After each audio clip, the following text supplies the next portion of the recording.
I had had enough. Well, you drove out there into the middle of nowhere and had some sort of loud verbal display challenging ET in general out in the middle of nowhere? That's what I was doing. I actually had a pistol in my hand at the time. I was really ticked off. When I was having this fit, I was waving the gun in the air, okay, and I had this fit. And at this moment, I said, okay.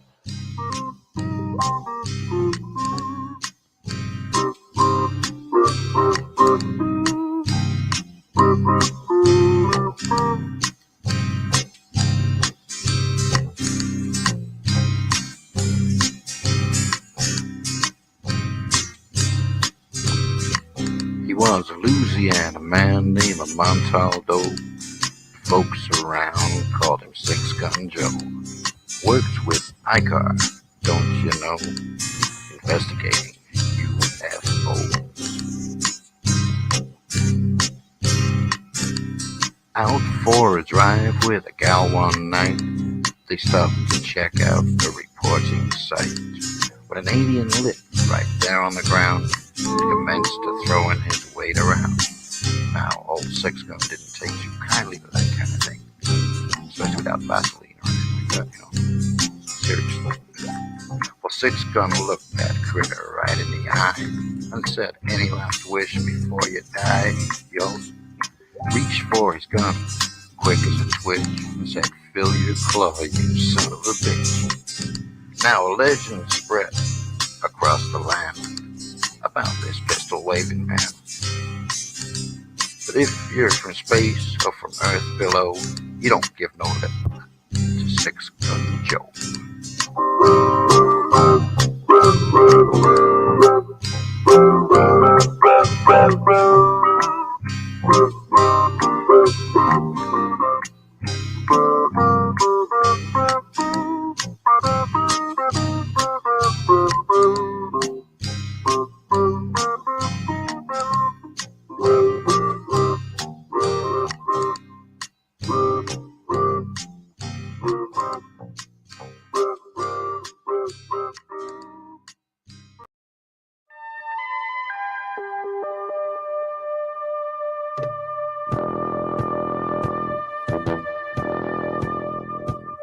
Tune in to UFO Undercover, Wednesdays at 8 p.m. Eastern, with your host, Joe Montaldo, right here on the Paranormal Radio Network.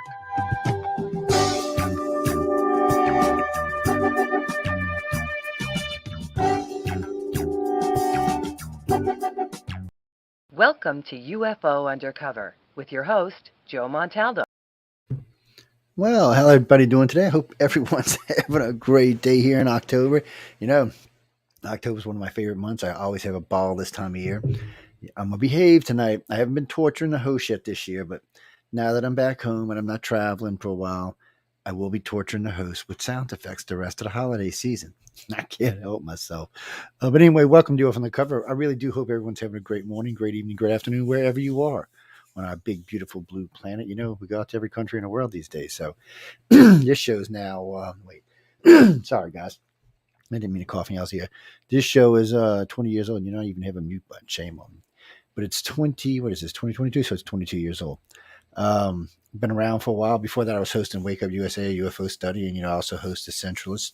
I host a Gray Zone with Michelle DeRoche, one of my favorite people. And, you know, we have a lot of fun just chatting. She does all the work. I just yap. She does. No, really and truly, she does all the work. She really does get everything together for the shows and make them good. All you can hear is reruns for this month, for October, because we're all working and doing stuff throughout the month. So it's easier for us to just, because we had a lot of good reruns. So it's just easier for us to play a rerun this time of the month and enjoy it. But UFO Undercover's live for the rest of the year, and we should be enjoying ourselves and have a lot to talk about through. Just been a lot going on. A lot of UFO sightings. I mean, they're all over. What do you mean? Abduction Undercover. See, I don't think that'd be a good title. We'd probably get arrested with a title like that. No, I'm just saying. I'm not thinking that would be a real good title. No. But we're going to get into the subject matter in a few minutes. Just a lot of stuff I want to crisscross. There have been a lot of UFO sightings now. You know, what's good, what's not, what's in between is hard to say, because really and truly, when you look and all the digital cameras out there, it's just hard to say if it's real or if it's Memorex. I mean, it's just hard to say. I mean, when you look at it, I mean, it's easy to hoax stuff. I mean, truly, truly easy to hoax stuff. But I mean, it's just so easy to hoax anything these days. I mean, look, I can take my little camera out here, my iPhone 14, whatever I'm on now. Oh, no, 13 the Pro. I'm not on iPhone 14 yet because I think I'm switching back to Samsung, but that's another story. Anyway, I can take a picture of any landscape out there. And I live on a Gulf Coast, so it's beautiful out here. I can go out at night, take a shot of the sky and the stars and the water, come home, upload it into my computer because it's all high, it's HD. Well, everything's high digital and it's 4K. So you just upload it. You take your other little picture matching the same thing, you slide it over, drop it on top of it, and wham bam, thank you, ma'am.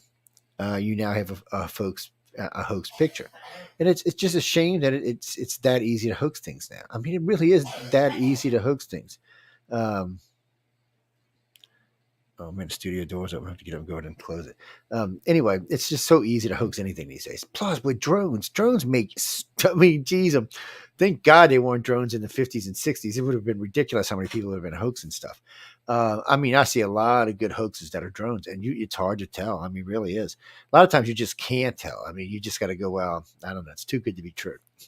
Let's wait till it lands in some White House's front yard.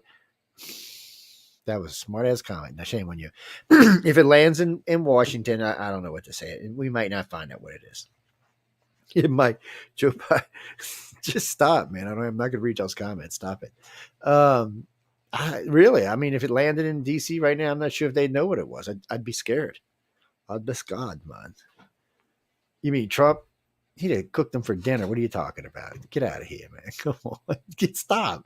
We're not even here to talk about all the time. Anyway, I just want to talk about a couple of UFO sightings. Y'all just harassing the hell out of me tonight. Anyway, there's been a lot of weird stuff on the East Coast, West Coast, in the middle of the country, the Gulf Coast. Just been a lot of stuff flying around in the skies. Now, how much of that is alien? That's the question, isn't it? It really, truly is the question. And let's close this off right now. But that is the question, and I'm not sure. I mean, most of it looks like it's probably garbage, faked, hoaxed. I mean, there's some good hoaxes, but if you take your time, if you've been out in the skies enough, a lot of times you can really kind of tell a hoax when you see it. Things just seem to be out of. So besides that, if you've listened to me even once, when I'm talking about UFOs, sorry, I don't know what's with my throat tonight. I tell you how to do it. Just make sure you get things in the picture. So if you're looking at the sky, so if there's a telephone pole to the left or some type of tower, a building or some grass, I mean, just get anything you can in the shot. The more stuff you get in the shot, the easier it is to judge height and distance. Yeah, if like the ones that Sci-Fi has picked up of mine, I've taken some good shots along the Gulf Coast. So you'll see me when I zoom out. Well, you don't see me, but you see when you hear me talking. I'll zoom out and catch something over the water. So the last really good one, I caught it. I actually stopped to catch something else, but it went down behind the trees too fast. I couldn't get it. So I was sitting there talking to my wife, and I looked out there and I seen this thing, just weird, right on the horizon, good ways out. So I got out the camera and started recording it. So I zoomed out and I caught it, and you could see it was crazy looking. And then I slowly zoomed back, and as I did, you could start to see like there was a ship out on the horizon. And then it came in, and then you could see like the casinos off to the left, and all of a sudden you could see the poles and the highways and where we were standing. So it gave you an idea of how far this thing out. Plus, it was in the middle of the horizon, which suggests it was out a few miles, at least probably 5 to 7 miles. But because it was below the cloud deck, which happened to be at 5,000 feet that day, and if you all want to know the cloud deck, you can usually get hold of local weather people. You can usually go online and find it, what the local cloud deck is. We have the websites in our phone. I mean, well, now in our phones, but in our laptops as well, because we carry that, JTrack, and airport monitors. And the reason why is you can track all air traffic in live time, in case y'all didn't know that. Yes, you can. And most of them, you can go back up to 1 year to see what's flying. It even shows military and classified flights. It just doesn't tell you classified. It doesn't tell you what they are. It just gives you a number, but it gives you a taking off and a destination. Usually, not always. It doesn't always give you a destination, but everybody else has to give you a takeoff and a destination and a flight description and a number and the whole 9 yards, so you can find out what it is. So if you see this weird thing in the sky, you run over to JTrack, right? If it's high, you run over to JTrack. And you look and see what's tracking on the satellite. You go back a few minutes, go forward a few minutes. You don't see anything. You're like, okay, what's not a satellite? So you close that, pop-up airport monitor, and you look up there and you see where you are. You can look on the thing because it'll let you turn your computer to get the longitude, latitude where you are, and it'll pick it up and look. And then it'll basically give you anything that was flying in anywhere within like 20 miles of that area, anywhere within eye distance of the area. And if there's nothing there, you're like, okay, well, whoa, wait a minute now. It's not J-track. It's not that. Doesn't look like it's nothing naturally occurring. Now, what the hell is this? So then you might actually have something worth looking at. Can you actually prove it's extraterrestrial? No, it could be anything, but it doesn't. We can rule out those three things that it's not. It's not anybody's airplanes flying around. It doesn't appear to be anything natural. You can't rule it out completely. It's just when you get into these kind of things, you just want to give them as much information as you can. The more information you get, the better the investigator is. The more information you have, the better the conclusion is going to be.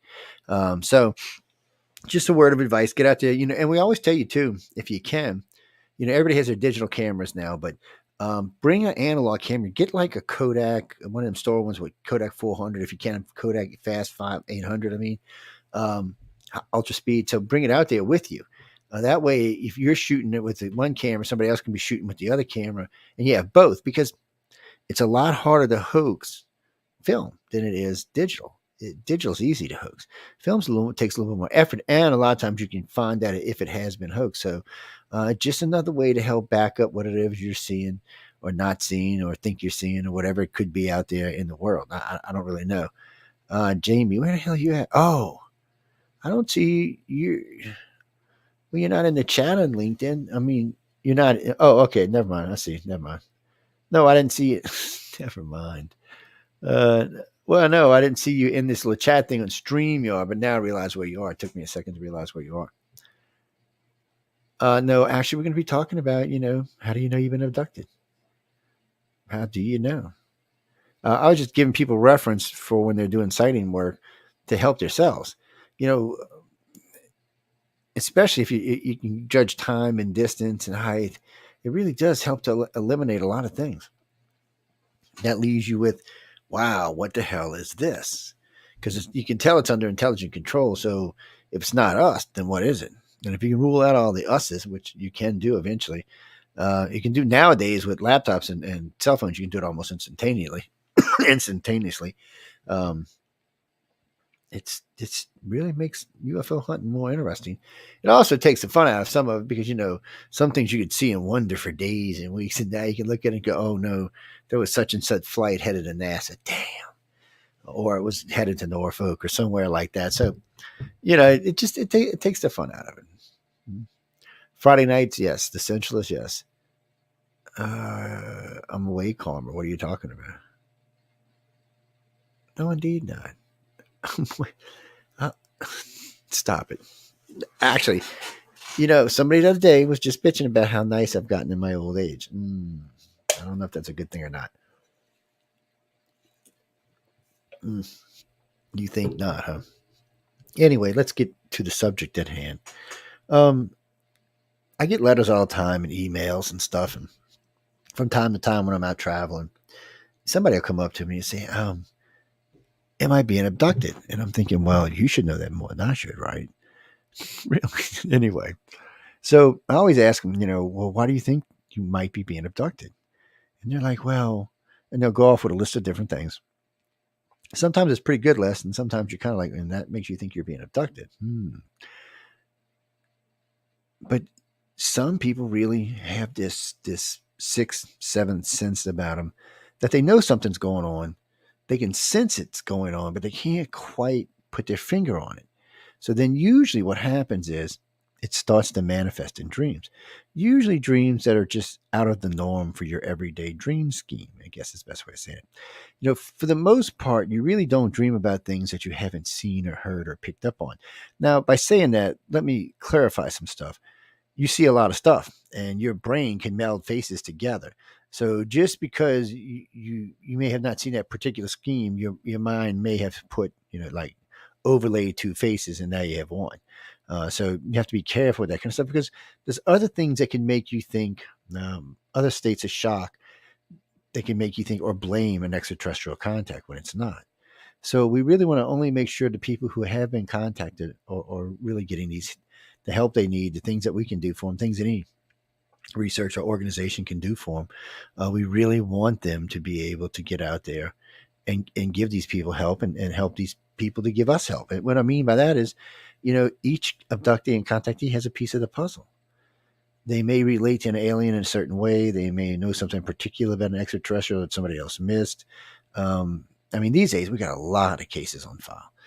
And at one time, right now, currently, I think it's 121,000 cases in the computer in the mainframe, and out of that, 102 have been investigated by someone in the organization. Of course, the organization is 25 years old, 23 years old, sorry. And at different times, we have different amounts of investigators. A lot of times, we have quite a few. And in the early days, we kept, 15, 16. No, not 15, 16 people. No, usually it was about 150 to 200 investigators running around, and then another 1,000, 1,200 people doing other things. And these days, like India right now is our biggest part of ICAR. It's much larger than the United States share. There's about 1,600 members over there, 1,700 members. Well, I'm going to put it this way. There's about 1,700 working members over there and about 6,000 members in general. Yeah, out of 1.2 billion people, yes, but still. U.S. right now, we have probably about 5,000 members, 6,000 members. Somewhere around there. Worldwide, somewhere in the 50, 60, maybe 65,000 members. It goes up and down. It does. It varies. The highest I've ever seen it was 125. The lowest I've ever seen it was about 20,000. So somewhere around 65 right now. But those are a lot of those members are in name only. What I mean by that is they pay attention to what's going on. And hold on a second.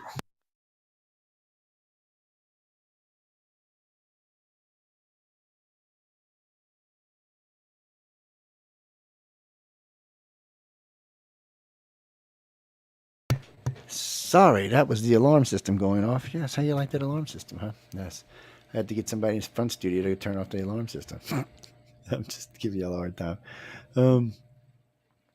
But when people come to me, a lot of times they're like, Joe, I get this weird feeling, this sense of another me or something else that's going on, or another life, or I seen people, or I know people, or I sense people that I don't know here, but I know these people just as well as I know people here, but I don't know where they are. And it's weird because people, and these people are very serious when they're telling me this. They'll give me descriptions of the individuals they're talking about, the way they dress, the way they talk, the way they act, if they've got accents or not. It's a very strange thing. And what's even stranger, because when we travel as a group, when ICAR travels as a group, which we haven't done in about 5 or 6 years, I don't know, about 8 years actually now. When we do, a lot of these contactees come in to meet people and talk, and they'll recognize each other. It's just so crazy to see this. And I've seen it at least 100 times now. It's freaky. These people like instantly recognize each other, but they don't know each other in this life, but they do know each other. So it's strange. And I know a lot. And when you sit at the table with them and you listen to them talk, these are like people who have been friends for 20 or 30 years that really, really know each other intimately. It's strange. And it's crazy, but it also shows that there's something going on there that isn't from within this life cycle or inside of our everyday state of being. When you're on board the ship, I guess it's different. Time works differently there anyway. You can live weeks there for only days that pass here. Sometimes it can be hours, and 2 or 3 weeks will pass there. I have no idea how they manage time or even how time operates for them. It does not operate the way it works for us, obviously. And we've got lots of examples of that over the years, Yeah, people being gone for 6 or 7 hours, coming back with 3 weeks worth of hair growth. Just weird stuff, Oh, or people who will be gone like 4 hours and come back with like 2 months worth of memories, and you're just sitting there listening, and they're just talking and talking and talking, and they're just information. You got to turn the mic. You got to have it recording because you're not going to catch even a quarter of what they're saying. It's just they're just talking. It's just like pouring out of them. It's almost like a faucet that you can't turn off. And hypnosis. That's why a lot of times when we do hypnosis, we do a closing session at the end, which just helps you not to keep that flowing. And some people want it to flow because they just want to try to get it out, whatever it is. But it can be, disabilitating in some ways, distracting in other ways. It just depends on who you are, what you are, what kind of person you are, how you deal with this and cope with this. But a good just a couple of days ago, a friend of mine writes to me. She lives out in California, and she writes to me. She goes, Joe, I've been listening to you talk for years and years, and she goes, I always thought you were a crazy bastard, which just cracks me up. And she goes, but I've been having these dreams. She said, and there's some reason I want to listen to you, and there's some reason that I'm attracted to what y'all do. And I was like, well, and so she started telling me about her dreams, and I was like, very interesting. And she starts going on and on and on about her dreams, and I for me, it's kind of like it's like keyword or alphabet soup or something. It's when I'm listening to everything they're saying because I'm listening for the details, but I'm also listening for things that I've heard other contactees say. And what's interesting about it is sometimes a contactee will say almost word for word, identically what this one is saying. It creeps me out sometimes. It's really weird, but it also says that there is something, again, going on with these individuals outside of this life cycle. A good friend of mine who's a Southern preacher down here, he runs actually, he's not even down here anymore. He's in the heartland. He runs like the big chunk of the United States, this Baptist church. And I've been knowing this guy for, I don't know, 20, 25 years. He goes, his handle online is Southern Cross. And he's a very interesting gentleman. He's very holy man, very religious guy, but he believes in extraterrestrials. Not because he didn't when he met me. He was, all I can say is a big pain in my ass is what he was. Him and the bad astronomer used to drive me crazy. But fortunately for me, I can defend myself. But over the years of listening and the things he's seen and things that I told him to expect or happen and how our society was going to change accordingly because of this stuff, for him, it's hard to deny it now because he's actually watched it unfold in front of us, which is amazing to him. He's not the only one. I know quite a few religious people now that are pretty much hard believers in extraterrestrial life. And I've talked about my interaction with the Monsignor Balducci and the astronomer from Vatican City and two other people from Vatican City. One was a cardinal and one was I can't remember what he was now, but all four of them told me the same thing. It's just they believe that extraterrestrials do exist and that they're on a higher spiritual level than we are. First time I heard that, I like to fell out my chair. Paula Harris was translating from Monsignor Balducci and myself because we were having this conversation. And he just said it, and I said, "Are you sure that's what he said?" Because I don't speak any Italian. Yes, I am Italian, but I don't speak Italian. And he must have understood that part because he repeated it, and I was like, "No, get away!" It just came out of my mouth. It falls. I can't say it like that. I started laughing, but I was like, I wasn't. I got to be totally honest. I was not expecting that. I was expecting him to say that, yes, the Vatican does know that there is extraterrestrial life and has known for a long time. That is something I learned a long time ago. But this, I wasn't expecting this. So that's why when I got to meet the astronomer back in, oh God, it's like 98, 90, I don't know, somewhere mid to late 90s, I got to meet him. And I was in DC actually. It might even been like 2009 or 2010. I was up going at one of Stephen Besset's things, and the X conference, and I think it was the last one actually. And I met this guy, and I was like, we got to talk, and he wasn't even there for that; he was there for something else. And we got to talk, and I just asked him. Actually, I didn't ask him. I told him what the Monsignor had told me, and he just said, "Yes, that's essentially what we think."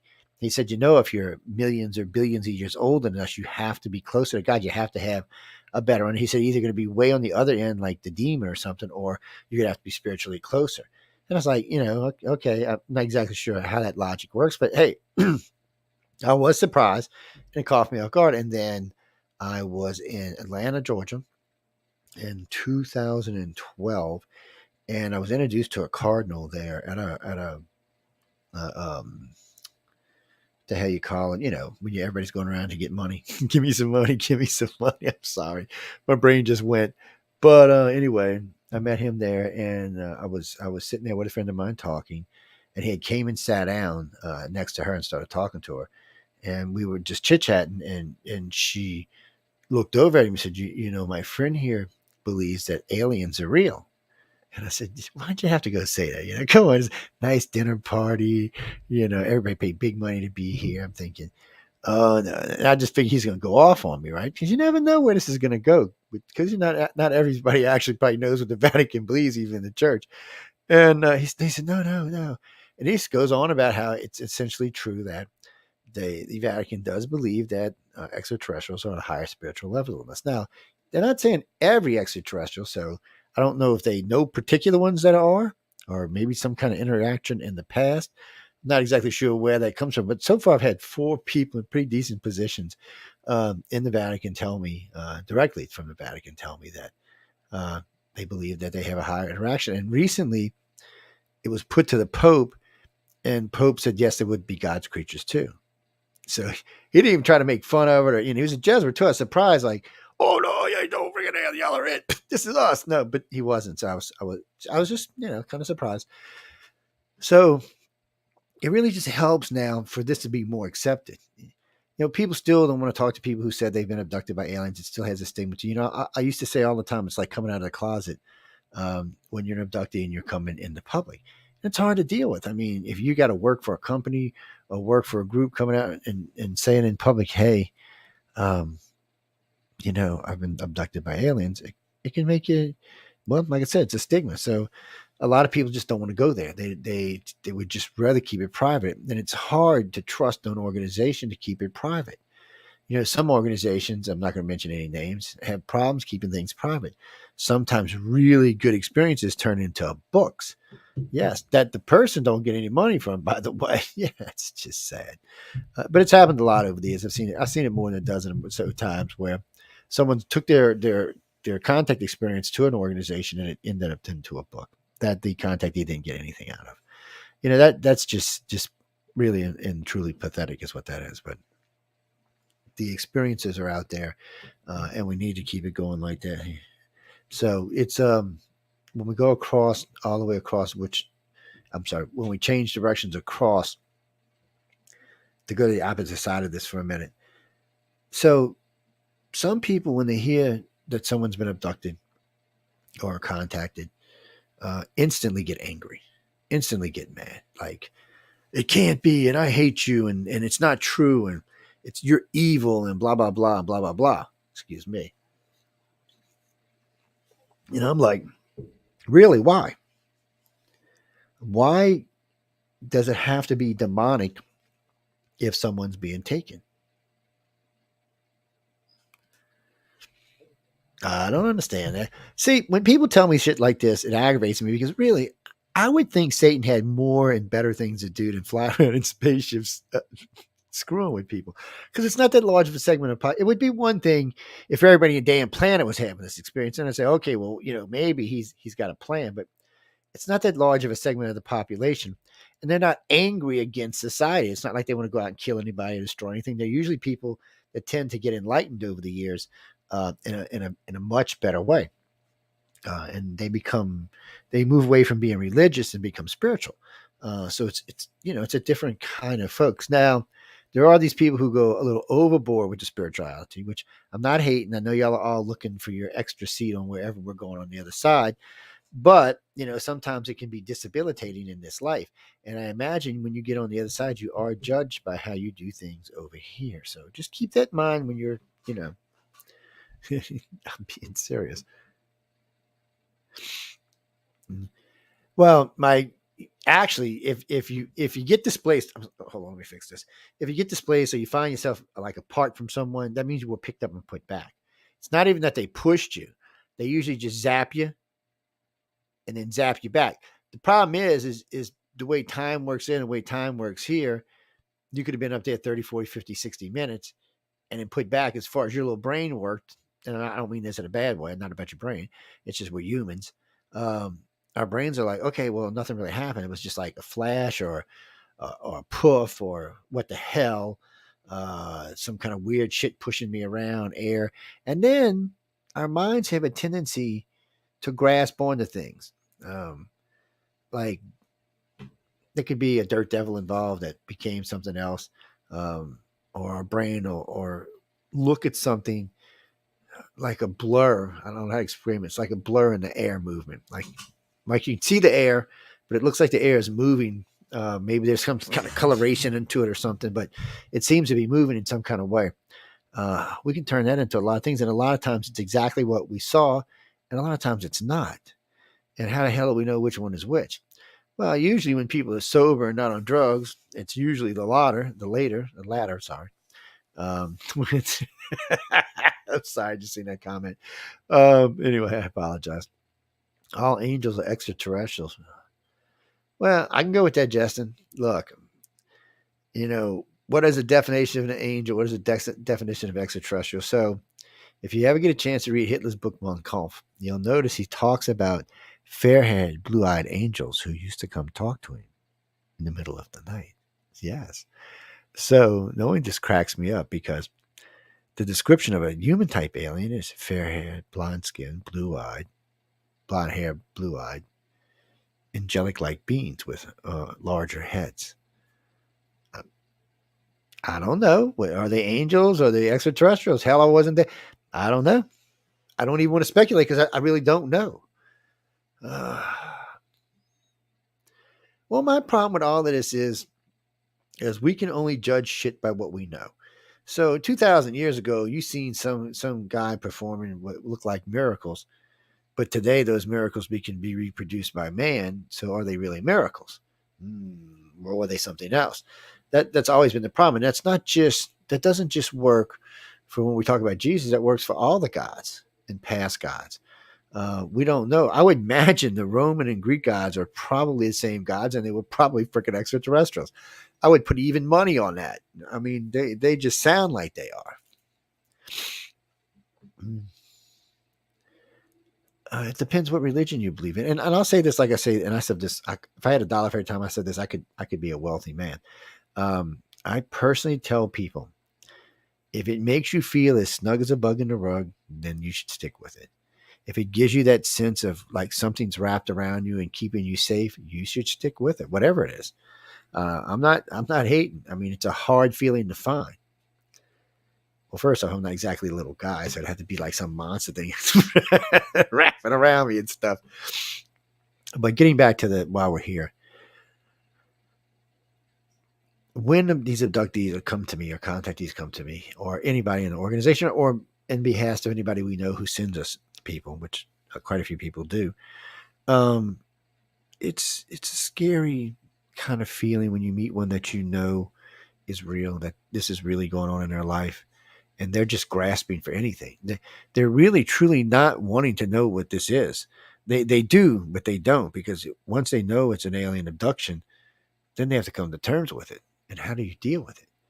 I mean, how do you wake up in the morning and go to work or feed the kids or watch your television, do anything? How do you do anything after you know someone just took you for how many ever hours or how many ever days, and then God knows whatever to you, and then put you back? How do you deal with that? How do you cope with that? What is the coping mechanism for that? Friends, family, other people who have had this happen. Yeah, it's like AA, like Alcoholics Anonymous. You need a coping mechanism. You need help. You need friends. You need people who understand. I got involved with this, and I'm not going to lie. I got involved with this because I thought these people were batshit crazy. Yeah, the first person who told me they had been abducted by aliens, I looked at them like, gee, whatever. And I was like 19 at the time or 20. I was in the military, but by the way, everybody I met in the military, all the pilots I met in the military, all the pilots I met in the military had seen a UFO. They used to talk about it in the line checks all the time, which I thought was interesting. But I was 18. What did I give a shit? I was busy doing other stuff in life. I'm back on leave. I'm 20, and it's around the time I met my wife, actually. And this woman I know who's she used to be a politician. And was getting ready to become a politician again. She owned a big dental group, and she was friends with my mom, and she was running, and she was winning, and I'm just sitting there, and I've been knowing this woman since I was like 12, and I'm like I said, I'm 20, and I'm good looking, I'm Navy, I'm ripple and bustle, and we started talking, and she said, you kind of remind me of one of the human guys with the big arms that hold me down when this goes on. And I just, first off, I looked at this woman like, are you fucking kidding me? Really? I don't know her from Bean. I know her from Bean, but I didn't know this from Bean. I just, I've been knowing this woman. She used to come to Christmas parties and dinners and all sorts of stuff. She did all my dental work. I was like, okay. And then she goes into detail. And I think she just needed somewhere to vent. But I didn't even know what to say. And I didn't want to say she was batshit crazy because my mom would have batshit crazy me up a wall, even though, it's like 4 times her size. So it wouldn't have mattered. That's my friend. I can just hear it now. But so I said, is there any way to prove it? And she's like, no, I've tried. And I said, well, give me some ideas of how it takes place. And then she talked me, and then, whatever was going on at the night, the party that night, everybody went their ways. And I went back to the Navy, and I come home. I'm getting out for reserve duty. I'm getting out, and I'm going to a party with some friends of mine, and she's there with some friends of theirs. And she comes up and she says, hey, can I talk to you again? So I go sit down and we're talking. And she starts telling me about some other things that have happened to her. Now, this is the truth. My friends thought I was making time with this woman because she's a very attractive woman. I'm thinking, how can I get away from this woman? I'm not even kidding y'all. So I'm like, okay, no, I got to get away. So anyway, she tells me quite a lot of interesting stories. And the whole time I'm thinking, if this gets out, her career's ruined. She's in office now. And I'm thinking, wow, she'd be out of office, probably end up bankrupt, laughing stock of the city. Why would she tell me this? And why me? So about 3 weeks later, I'm up in the city, uptown New Orleans. And I was going by a friend of mine's house who they were having some kind of art gathering, which I hated going to. But he was a friend and he was whining. You gotta come, you gotta come, you gotta come, you gotta come. So I'm like, all right, yeah, sounds boring to me. And I grew up hunting and fishing and stuff like that. So it's a little hard sometimes to just sit around and just look at art. I like art and I like to see art, but sometimes I just don't want to sit and watch boring art. Some art's entertaining, some art is like, oh my God. But anyway, so we get there and we talk. So he introduces me to his new wife. It's very beautiful, very, very elegant woman. I'm thinking, damn, did you get lucky, boy? And, and I think it's 21 at the time. And I'm thinking, damn, this boy got lucky. He's got a good career going. I'm thinking, oh, man. And we're talking. And she says, have you ever heard anybody say anything about alien abductions? I'm like, what the? I did. I almost bit my lip. And I'm like, and I wanted to say yes, but the other side of me said, Joe, don't go there. And I said, well, I've heard stories and blah, blah, and that was it. She spent the next hour telling me about this, which what caught my attention, it sounded a lot like the other lady, Carol, who told me this. The reason I'm telling y'all this, I want to give you a basis for where our data started out with these groups and with MUFON is where all this started at for me, which was way longer than I even want to admit to how long ago it was. Way longer than I've been on radio, I can tell you that. And so I'm talking to a friend of mine. I'm like, why does this keep happening to me? So we're out in the club.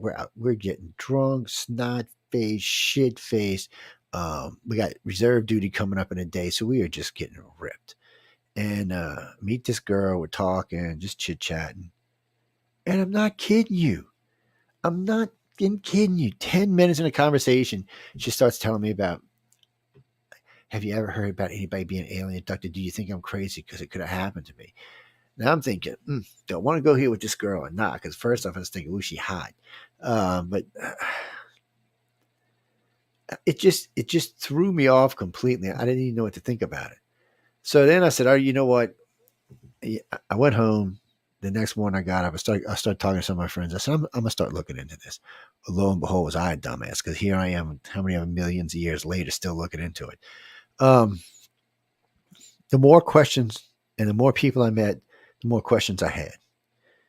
The more answers I got, which just led to more questions. Now, I mean, some of the answers were satisfying, but they still led to more questions. So, question one, how do you know you're being taken by aliens? Well, you got to prove it to yourself, or you have to wake up in the middle of a contact. So, first, you know what a waking dream is. You got to separate it and understand that you can wake yourself up out of a dream. You can wake yourself up out of sound sleep. So, you have to teach yourself to whatever it is that sets you off.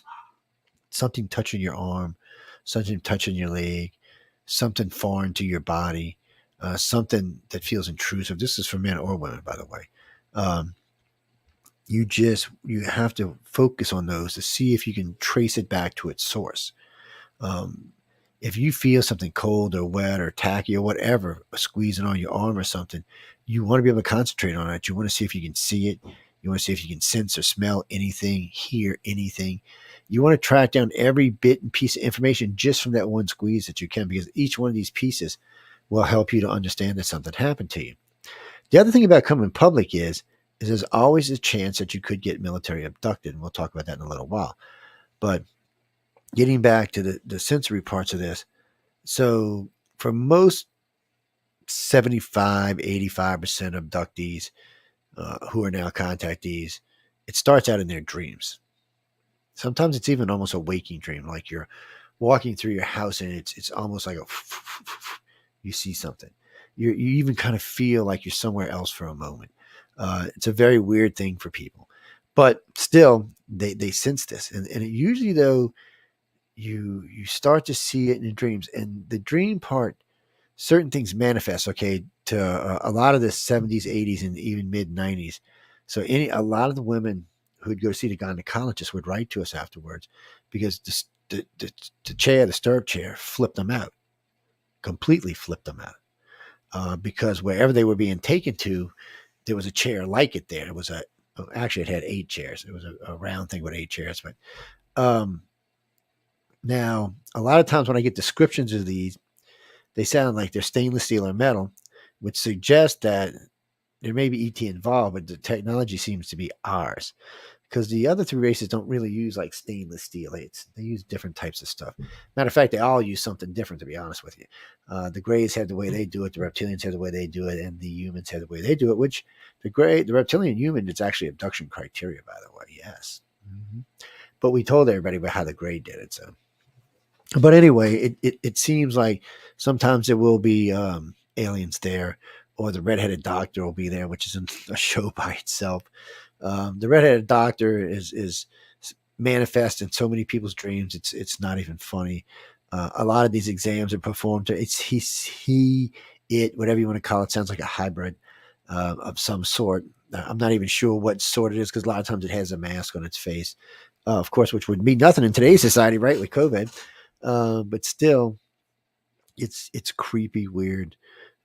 He does gynecological exams. He checks for the baby. Sometimes they'll remove the baby and deposit the baby somewhere else. Or sometimes when it's within the first 4 or 5 weeks, they'll actually take the baby out of the mother's womb and put it back. Technology far beyond anything we have. They could try to alter it. But sometimes the hybrid is too much of a hybrid, and it can't be allowed into human society. See, they're actually breeding what we would call host bodies or husk bodies. Husk for the contactees that are being taken for whatever reasons. The ones that have death contracts, I guess, is the best way to say it. Death contract is when you die, they come retrieve your soul, your essence, your energies, whatever you want to call it, the plasma that is you, the electricity that is you, whatever it is. They have the ability to upload your consciousness into a new body, your full consciousness. Of course, they've been doing it for millions of years, but it's something they can do for us now. And the host bodies, of course, are upgraded bodies from the ones we have now. So, I mean, you hear about these all the time, and a lot in the 80s and late 70s through all the 80s, you kept hearing about these ships with rows and rows and rows and rows of these bodies. Yeah, well, oh, you mean why don't we hear about them? Because the ships are being used now. Yeah, well, a lot of these people have died or passed on, so some of those ships may have been filled and moved out. That's a good question, and we don't know. Some of them we think when their consciousness is uploaded, it's instant and they're awake and doing whatever. Some of them probably are in held, and they don't even have to keep the consciousness in the body. They can keep it separate. They can even put it like a holodeck or something like that, or they can just keep it in storage. I know it kind of bites, but they do seem to have the ability to do all of this. But for some reason, these are humans they want to keep. They want to use in the future, in their future, not our future. Well, a lot of them will be together. There'll probably be colonies of humans in several locations. But some of them are going to be for whatever they're being designed to be used for. Well, some humans show different aptitudes for different things while on board the ships. The way people become keepers or communicators or things along that line for the aliens is because somewhere in their 30s, usually, or in their late 20s, they showed an aptitude that, first off, they could understand a lot of what was going on around them. And secondly, they weren't crazy scared every time they saw an extraterrestrial. A lot of them took to helping the children. A lot of them took to helping other contactees. Those are keepers. They work on board the ships and help all the transits, all the people, all the migrants, all the people coming in and out of the craft, all the people who have been taken, whatever age group they may be. That's their job. And then there's the communicators and other people that are out there making people aware that they are here. But let me explain. They're not out there trying to make the average Joe understand this. They're out there looking for other contactees. Yes. This is a little bit on the arrogant side, a little on the rude side, but they don't really care about people who are not contactees, because these are family groups. These are people who, whenever this happened, started way back thousands, hundreds of thousands, even millions of years ago. Nobody knows for sure, but whenever this started, or whatever the original 100,000 or million or 5 million people were that were originally abducted, these are family lines from them. So the further you go back, the more of them they are today. So they abduct in the family lines. They don't just take somebody randomly off the street for no reason one time. There's no such thing as a one-time abduction. These start at usually pre-birth and run until death. And in some cases, like we just said, after death. And not everybody's taken all the time. Some abductees, for some reason or another, in their late 20s or early 30s, they stop getting abducted. Unless they have children. And then they still don't get abducted other than when they're coming to get the kid. Because that's all they're after as a kids. Yeah, it pisses you off knowing they're taking your kid, but still. But, some people just are not needed, or that generation's not what they're looking for. Whatever it is they're doing, they have lots of time to do it, and they seem to have been doing it for a long time. So these generations keep, rolling over each other and rolling over each other and rolling over each other. And what's really strange about that is, so gray abductees and human abductees and reptilian abductees, all these children have now started interbreeding with each other. So a gray abductee's child may be sleeping with a reptilian. They may have a child which may be sleeping with a human. That human may have a child which may sleep with a gray, and so on and so forth. So we don't even know what they're breeding here anymore. I don't even think they know what they're breeding anymore. I just think they know that it's going to be fascinating in the long run. They're just hoping it's not something that's going to wipe them out of existence. Well, it seems like originally humans were created as a slave race. If you go by what the Sumerians talk about, and the reptilians talk about, the human aliens talk about, then it seems like the human race was a slave race. It was created to help mine and do things on the planet and get things ready to be transported and stuff like that. The humans created them with the 7 creations of man, according to the Sumerians, with the last creation being like our distant cousins. They weren't sentient in the way we are, so it's a different thing. They were sentient in a different way. But anyway, those people forward, eventually the reptilian interbred with them, and their children interbred with them, and then that eventually the Gray's children interbred, and then you really came up with the species you have today. And then somewhere along the line, RH negative popped into being, somewhere around 35,000 years ago. Poof, magically, RH negative didn't exist for 2 million years, but all of a sudden, boom, what up, Mother Nature? What's this about? So that's another show too. But so another way, by the way, that we track contactees. It's why it was invented, to help us find contactees. It always amazes me when I hear people talk about it who try to act like it's their theory or work with it, and they don't even know why the hell it was made, why we decided to do it, what was its goal, its purpose, what were we actually looking for. We were looking for shortcuts to find contactees. We were looking for ways to find random groups so we could study the group and see if there was ways to tell inside those particular groups that they were contactees. We really thought it was going to be like A positive and O positive were going to be like 60% of it, but it wasn't. So it was well, I'd just say it was strange to say the least. But so you have these dreams, you start waking up at night, you're waking up in the morning, you're telling your spouse, you know, honey, I think I'm being taken by aliens. Your wife's looking at you like, yeah, boy, yeah, really? Let's go see my uncle. You know, he's a psychiatrist, and let's see what he has to say.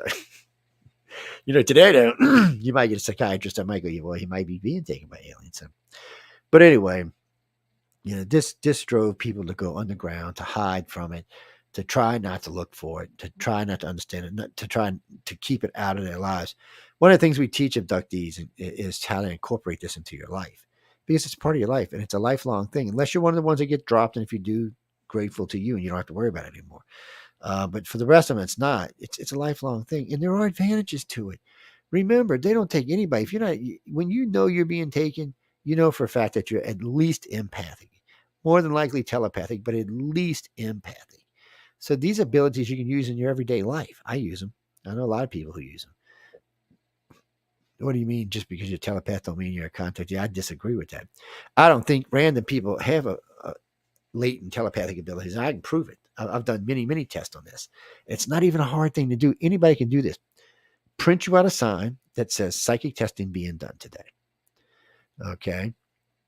Go to a mall, ask permission, and it's a 2-card test. It's just child's play. Red and blue, yellow and green, green and red, whatever colors you feel like using. You put them down. You look at the individual, then you say, okay, I'm going to see if you can read my mind or if I can think it over to you. So the red's on the right, the yellow's on the left. Guy goes, red on the left. And red on the left. So what happens is they don't even get 50-50 most of the time. That's what freaks me out. You know, I had talked to a few people who have done this kind of testing before, and it's, if you sit there and flip a coin, most humans will not get it right 50-50. You'll get it right 35, 65, 40, 60, stuff like that, but they rarely get it 50-50. Hardly anybody gets it over 50-50 unless you're, well, in that case, you would be a clairvoyant. Well, if you knew where the quarter was going to land ahead of time, you'd be clairvoyant because you'd be seeing the future. So yes, that's a little bit different. But telepaths, you know, a good telepath, even a crappy telepath can sense the cards. It's interesting because, you know, you'll get somebody, this is a true story. We're doing this test. And this lady comes up with her 12-year-old daughter. And when she sits down, she says, can she do it? And I'm like, sure, why not? And sitting there with 2 other people. And I put the 2 cards down. Before I even said anything, she goes, blue, yellow. Picked them up and said, damn. So I got 2 different cards as I put them down. She goes, orange, purple, flipped them over. Like, this kid got every card right. She didn't miss any of the cards. It was weird. So we even bumped it up to 3 or 4. She was really good at it. And she was picking up, more than likely she was picking up on my thoughts, one of the other people's thoughts. But it was interesting to watch this kid because, you know, she had never been taught that this wasn't real, that this was bad. You know, it's a lot easier to believe in things when you're younger than when you're older. You know, you're taught telepath, that's nothing real. Come on, there's no such thing. Even though the U.S. Air Force and the U.S. Navy came out and said, oh, we have a telepath program. They closed a remote viewing and opened a telepath program. Oh, we're going to spend billions of dollars and it doesn't exist. I don't know. They must have found something that intrigued them somewhere along the line. And you notice you never hear anybody talk about it. It's always quiet. Like, shh, we don't have no telepaths. No. We're not listening to Putin's crazy ass. No, we're not. Shh, bang, no way. Sorry. It's just, you know, and more than likely, if they are an abductee or I mean, if they are a telepath, they're more than likely an abductee or a contactee. It's interesting because I noticed the people who do the military abductions use contactees, and what they find the ones that are willing to do stuff with them, and they work with them. Because if you can use sodium anethol, sodium pentothal on somebody with that can do like a hypnosis, of telepathic hypnosis, you can pretty much put anything you want in their head or erase anything you want in their head without any real damage or even much swish or wash for anybody to notice. Maybe that's why they wanted them. I think the main reason they wanted them was it's easier. So with a remote viewer, they could find like the launch site. They could even find the missile. but they really couldn't see the launch code. Well, you know what? The telepath can. Oh, hey, Howard, what you doing today? He's talking to guys. The guy looks down up there's the launch code. You got it. Yeah, well, abort code, whatever it might be. And telepaths can get in your head so they can find stuff like that once they're in your head. So, is there a range?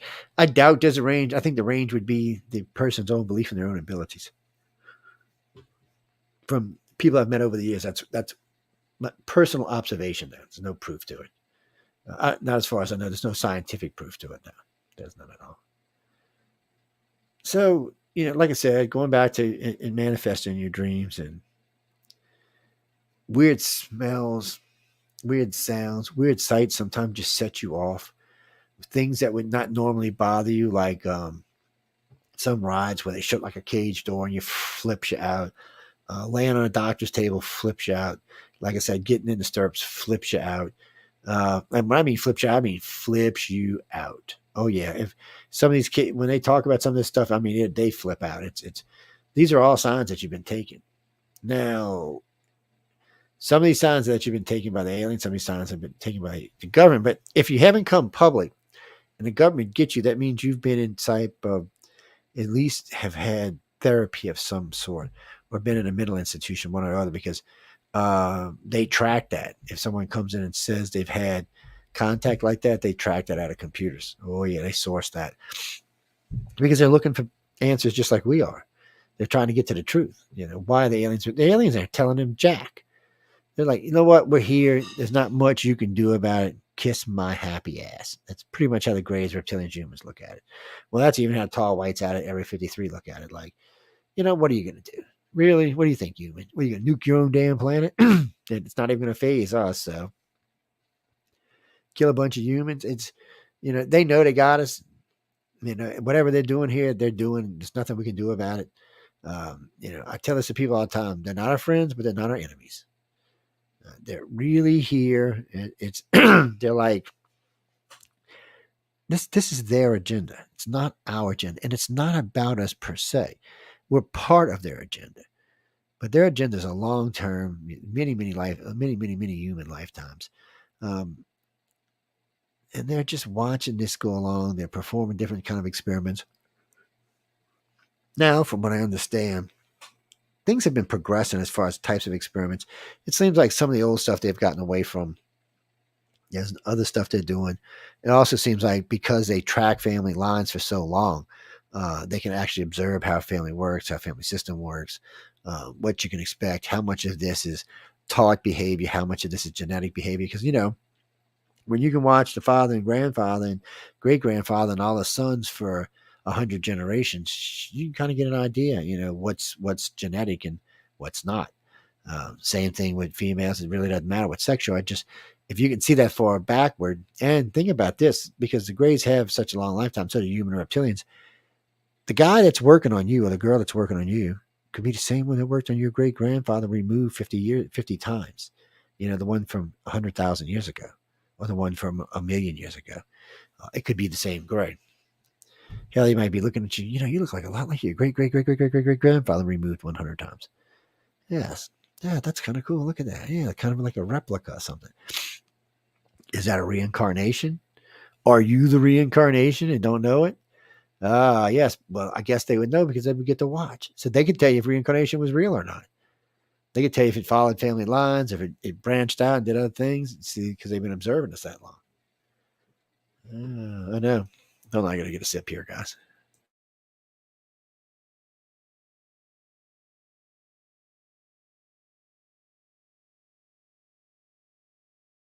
Wait, who said that? Coca-Cola does not pay me to drink their Cokes. I wish they did, but they don't. No, they don't love me. No, what can I say? Brandon, what's that about? Well, women a lot of times will become hypersensitive about a lot of things. Men will also, but men try to make it out to be something else because, okay, first off, no self-respecting man wants to think about an alien taking him and he was helpless. Okay. Not including anything else that may go on, but it's just one of those things that women can allow the emotion to come out easier than men can. Now that's changed in the last 50 years. I got to tell you, when we first got into this, the male to female abduction ratio was probably, for every 100 females, there was probably 10 males. Maybe, might not have been 10, it might have been 5. And through up until the 90s, this stayed true. And then all of a sudden, early 90s, it started changing. We started seeing more and more men coming forward about their experiences. And of course, their experiences, with the exception of some of the medical stuff, are almost identical to what the women experiences were. It was strange when you listened to them. And, all of a sudden it was more and more. But still today, it's about 70-30. It's about 30% of the males have come forward, about 70% of the females. Now, this isn't the amount of abductees or contactees on the planet. This is the people who have come forward, which somewhere to 1 to 2% of the abduction population have actually come forward, or know they've been taken, would be a better way of saying it. Yeah, so you can kind of see how large the population is. But, and again, they don't take everybody every day. So you say, well, abducted 1.5 billion people. That's a lot of people. Well, first off, out of that 1.5 billion people, probably 750 million of them haven't been taken and won't probably ever be taken again. Out of the rest, there's a lot of aliens, and there's a lot of ways to break it up. And not everybody gets taken every day for every reason. I mean, sometimes it's once a month. The older you get, unless you're a keeper, it starts to spread out. If you're a keeper, it stays true. It'd still be, every week or two, maybe every 3, depending on what your involvement is. But they've got a program. And the longer you stay with them, first off, the more information you get. Also, you get to see so much more stuff. You don't really hear about the preteens or the teenagers, or even the ones going through puberty, even the ones in their 20s, really talking about the big ships. You only really hear them talking about being taken, some of the stuff being done to them. Some of the younger kids remember being in playrooms, but they don't really remember the big ships. But man, the people in their mid-30s and up do. And they talk about these things, and they're fabulous. They're huge, larger than our moon. And they're just fabulous. From what I understand, they got every damn thing you can think of in them. Upside down waterfalls. Well, depends which point of view you're on, which side of the ship you're on, and which way you're coming up and down. There's no gravity in space, so it doesn't really matter. Well, I've heard, you mean like a Dyson sphere? I don't know if that's what they are, but I haven't heard anybody saying about suns inside of them. So, Dyson sphere would have a sun inside of them. It's the outer shell is where everybody lives. It's built around a small star. Oh, these sound more like just ships, just very large, massive crap. Well, the Greys grow their ships, so I don't know, even their big ones. Yeah, they have some type of, they're very advanced. And because of that, because they grow them, their ships seem to be sentient, and they seem to have some type of, the Greys seem to be in contact with them.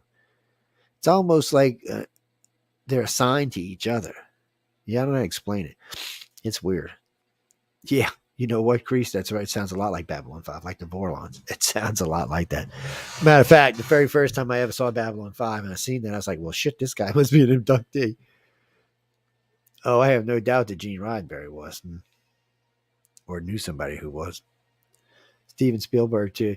Spielberg, when he did that miniseries Taken for 10 weeks, there was stuff in there that had to come from someone inside one of the major organizations.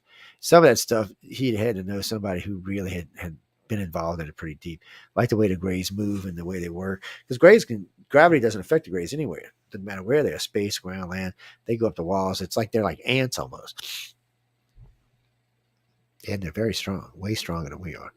A little 3.5 foot Grey is like, I don't know, 10 times stronger than we are. A big one, I don't even want to think about it. I don't know. They look frail and brittle to me, but they throw a man around like he's a potato sack. I'm 250. They toss me around like I'm a little puppy. No. So, I mean, when you're male or female and you're going to doctor visits, you start getting creeped out about things that you're not normally scared of, like you're getting an MRI and it freaks you out, but it's not something you would usually be scared of. Start writing your dreams down. Get up in the morning, get a journal, put it on the side of your bed, and every morning before you do anything else, write it down. For a while, it'll seem like jibber jabber, but eventually some stuff will start making sense. You'll start to see a progression of things together, or keep section notes so that about events that happen in the dreams. That way, if you talk to an investigator, not an experienced investigator, he may be able to explain to you what's going on. The reason I say not experiences, you should always talk to experiences because you share experiences, but don't ever use an experience to judge your experience. And what I mean by that, it's like taking your artwork, like your son or your daughter giving you artwork. You're always going to think it's great. Even if it's not, you're always going to say it's great. But a real critic wouldn't. They'd say, no, you need to work on this. So it's the same thing. You want the investigator to talk to the contactee because they're looking at it from an investigation point of view and not from being taken. So that way, there's all the facts are getting out, not just the higgamarole, the bullshit, or whatever you want to call it. Because unfortunately, that happens a lot of times. Well, because the human mind and brain don't always understand what's going on, so we, how can I say this politely, make shit up. We just do. It's part of being in this. You just, well, it's like when you look at clouds, then you start looking, oh, look at that. Yeah, well, but it's your brain's just making shit up. None of it's real. It's just making shit up. So in these cases, you just got to be careful because some things we just don't understand. And we have to put it in a context that we do understand, which may not be a correct context of what's really going on. I'm just, I'm trying, asshole. But that's really the way it works. But I always look to your dreams first. It's write them down, pay attention to what's going on. And then next thing is senses and feelings. If things that not normally would bother you set you off, try to see why. Program it when you go to bed at night. Say, okay, why is this stainless steel table freaking me out so bad? What is it about stainless? Just keep asking the question over and over and over and over and over. And it's going to be in your brain. It'll pop out. Probably not going to like what you see, but it'll probably pop out. Well, in a Gray's case, it looks like water bubbling out of the floor. More like a liquid plastic. It looks like it comes bubbling out of the floor. It starts to make a column. It rises up about waist high. Well, if it's a 3-foot alien, it's actually shorter, but usually 5 or 6 foot in it. So it's about waist high to a human. And then when it stops, and then it starts to spill over, and it stretches out, probably about 6.5 feet, maybe 7 feet long, and probably 24, 28 inches wide. And then they just kind of touch you, and you just float upward, lay down on it. And as soon as your body makes full contact, it bubbles up around your entire body, and instantly it goes in your ears, your eyes, your nose, everywhere. But you can breathe. You're not dying. You're not choking. You're not smothering. You're not hot or cold. It just has you there. You're not moving and going anywhere, but it has you there. And then usually, I don't know what you'd call it, a device comes out of the wall. The walls are smooth too, so it's weird. So the Gray just looks at the wall, and then a hole opens up and this thing comes out. And as the thing gets closer and closer to the table, more and more little gadgets come out on this little thing. Until finally it gets over you and these little tentacle things come out. They go up your nose and the sides of your eyes and your ears and your mouth, down your throat, and other places we don't want to mention on the radio. Now, I've never really heard this happen to anybody more than once, but it does seem to happen a lot. I mean, at least it does seem to happen to almost all the contactees and abductees somewhere, usually in their 20s somewhere. Doesn't sound like a pleasant experience, but they do use that table for other things when they bring you in to hold you down. Whatever this plasma is, it's completely interactive with you. It doesn't harm you in any way. And most people, just like the blue plasma, that say they feel rejuvenated when they get out of the plasma field. Maybe it's a side effect of it. I don't know. It's a good side effect or whatever it is. Well, the blue plasma, they say when humans have rough abductions or have rough training, they immerse them in the blue plasma to help them regenerate faster.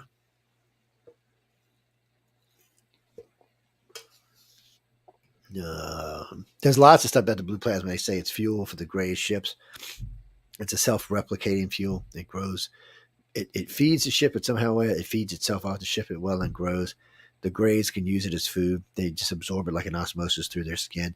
It's one of the reasons we didn't realize in the beginning why we'd get the same facial body descriptions of Grays, but sometimes it would be this color, that color. By the way, none of them are gray. Or this color, that color, the other color. And we couldn't figure out why. Well, for the gray ones, what would you call the gray ones? when they're just feed, they look like a very rich, deep cobalt blue, almost glowing kind of cobalt blue. And then as it goes out, they become kind of gray looking, and then they become kind of clear, almost looking, whitish clear. But they have three true colors, which is blue, white, and brown. Was abduction criteria forever. And they generally have about three sizes, well, really four if you count the queen. They seem to have the 3-foot guys who are 3.5 foot. They got the ones that are 5 to 6 foot. They have what we call a 7. They're 7.5 feet, maybe even 8 feet. They're like escorts to the queen. And then there's a queen, and she's somewhere around 9 foot. That's just a general description that several abductees and contactees have given. But the problem is, I don't think they've ever seen it physically. I think they just were in a Gray's head and saw it.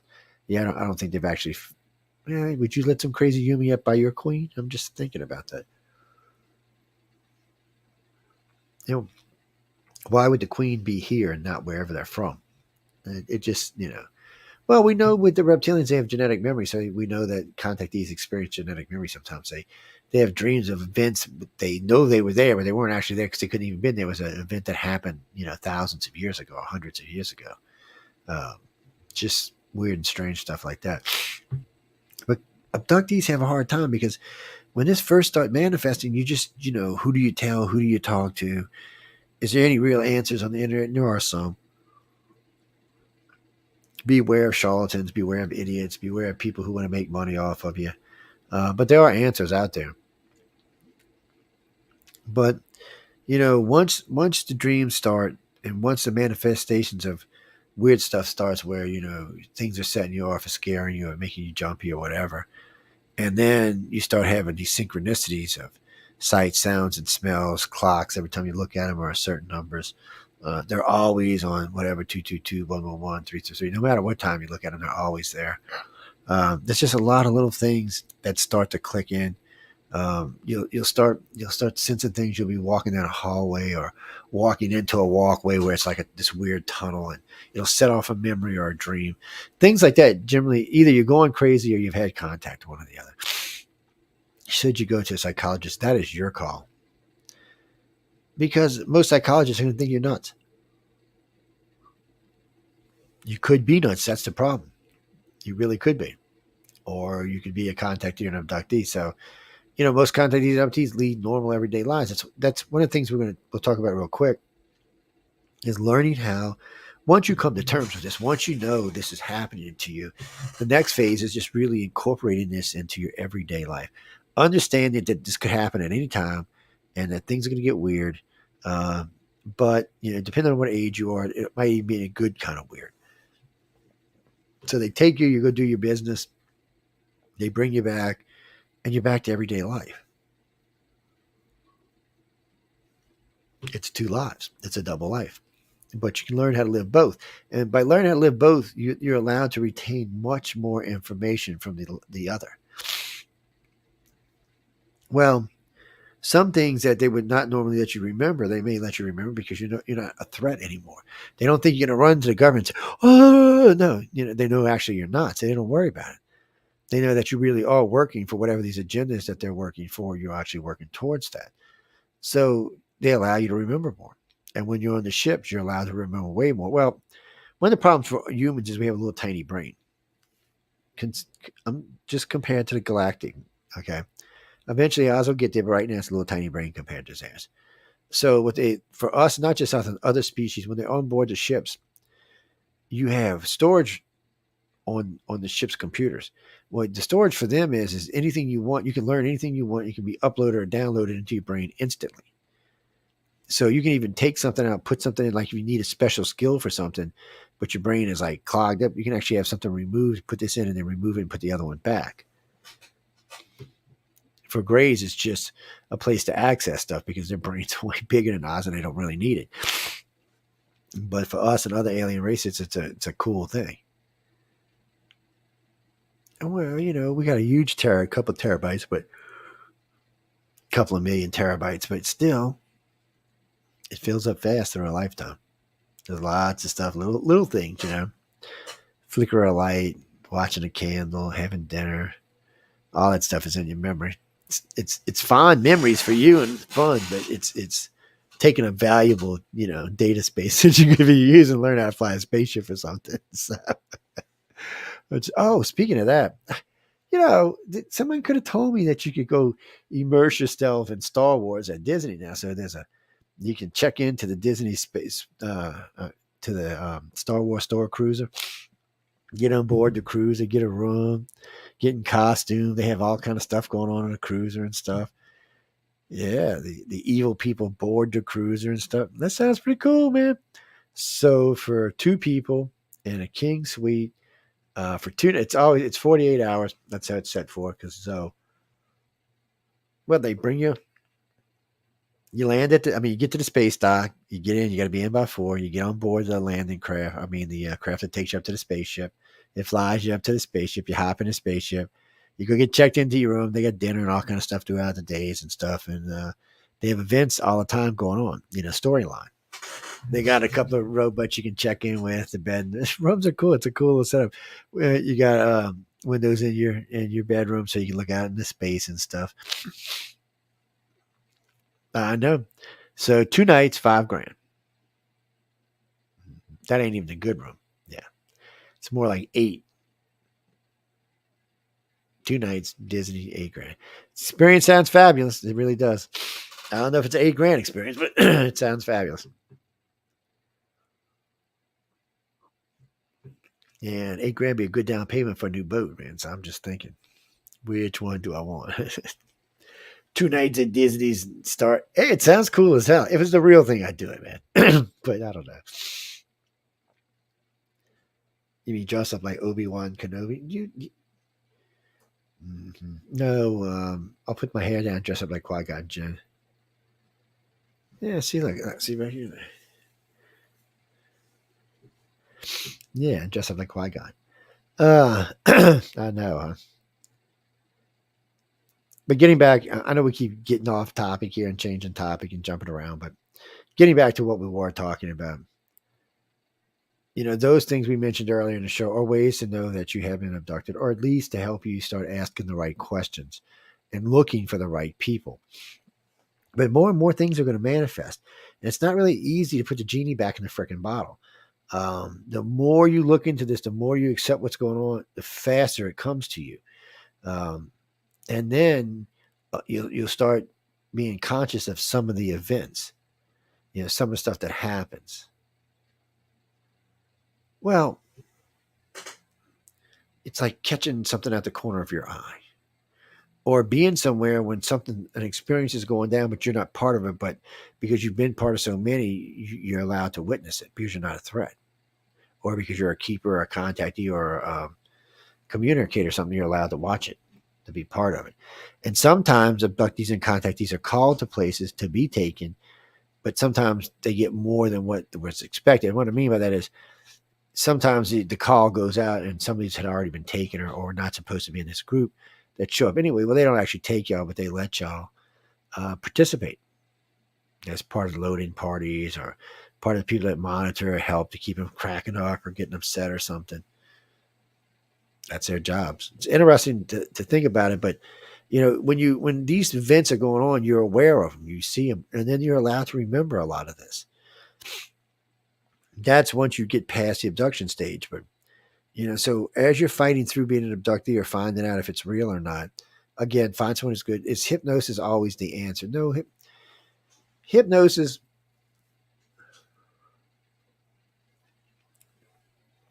can be used for a lot of things, and it can be used to recover memories. I just prefer that you work with some people first and ask the right questions. And can I talk to other contactees, because a lot of times when you're talking to them, they'll say stuff that triggers memories. If that don't work, hypnosis is still there, and it can be used. But remember, once it's out of the bag, it's out of the bag. There's no putting it back. So once we get in your head, and it comes out, you have to deal with it. I mean, that's how it is. By the way, we're going to give away some books tonight. We're giving away 2 Writers of the Future books of Volume 38 and Volume 37, which I got around here somewhere, but we're giving them away only if you can tell me. Let me light this up for a minute. So there's something next to the skeleton head. See the skeleton head? Dun, dun, dun. He's always there. That's Ben the Gray. You know, he bent over one time and the lightsaber got him. But anyway, there's something next to the alien skull. And if you know what it is and you know it's its name, I will send you both books. I will do this for 2 people. Okay. So no, it's gonna it'll yeah, the first 2 people who get it right. Yes, the first 2 people who get it right. So anyway, we got about a half hour before the end of the show. So the first 2 people who get that right, just be sure you send me your contact information so I can send them to you. And I will send you one of Writers of the Future Volume 38 and one of Writers of the Future Volume 37. I got quite a few of them I'm giving away. Yes, we are giving away a couple of lightsabers this year too, by the way. You want to see this one? Look. I know it's like having a little mini commercial here. Dun, dun, dun, dun, dun. Die. Luke, you bastard, I am not your father. He lied to you. Yes, you think it. You're ugly little shit. But if you know what I'm talking about, this is the Crown Royal. Oh, you can see that back there. The Crown Royal was like 2 years old, man. I got that out in LA about 2 years ago at a party. We're not even going to get into that. So anyway, so if you get that, we're good to go. But right quick, it takes a little while. I'm not going to lie to you to really come to terms, to really to understand that you have been taken. It's not just the facts that let you know. Okay, look, this and this adds up to nothing else. I have to have been taken. It's the only thing it can be. Okay, that's true. And that probably helps you to get there. But you need more than that.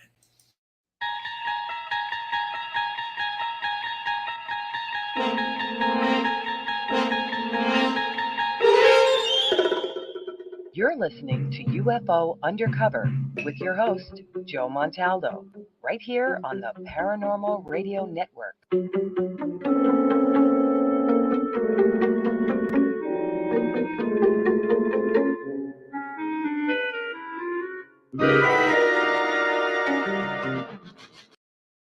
Yes, the Twilight Zone interrupted right smack in the middle of the show.